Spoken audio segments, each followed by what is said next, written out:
What's up mga idol, eto na nga pala yung pang-44 na araw sa pag-grind natin kay Obsidia. At may nakakampay nga tayo ditong Core Odette at yung Aldous nga namin dito naghalimaw nung late game. Kaya maganda yung nangyaring laban dito. So eto nga pala yung build at emblem na gamit ko dito para manalo. At katapat nga pala natin dito sa lane ay si Moskov. Yung kainaan lang netong Core Odette ay wala siyang pantakas, lalo na retry nga yung gamit niya.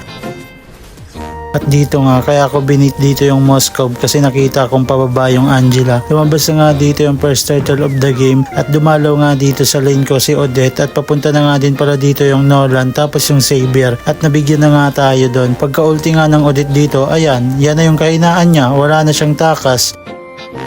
Kaya ayan, mabibigyan din siya doon. At kinukuha ko nga dito yung crab, dumating na naman dito yung mga kalaban. Kala ko nga mabubuhay pa tayo dito, kaso nga lang di na naging sapat yung heal na gamit ng Angela. Kaya nabigyan tayo doon, palong-palo yung Odette na umabol, di niya pa nabigyan yung Aldous doon. Ayan, patay na naman siya, wala siyang pantakas, sinalo niya yung ulti ng gatot At dito nga nakipagpalagan nga tayo dito sa may Moskov. Kayang-kaya ko naman to makipagpalagan kahit naka-inspire siya. Kasi nakauna tayong item sa kanya at lamang nga tayo. At pinush ko na nga dito yung tower nila sa may ibaba. At nakita nga na naman natin dito yung Moskov. Kaya di na natin yung papatakasin. Kala ko nga makakatakas pa siya dyan. Buti na lang talaga nahabol siya ng passive ko. Kaya ayan, patay na naman siya. Dito nga bala ko lang sana mag-push dito sa may ibaba. Kaso napakasakit na pala ng damage dito ng Xavier nila. Kala ko nga makakatakas pa tayo dito, kaso nga lang tinamaan tayo ng sibat ng Moskov. Kaya ayan, patay na naman tayo doon. Binigyan na nga namin dito yung mga kalaban, double kill nga yung nakuha natin dito. Kaso yung damage ng gatot ay masakit din talaga kasi naka mage build siya dyan. Tingnan nyo naman yung build niya doon.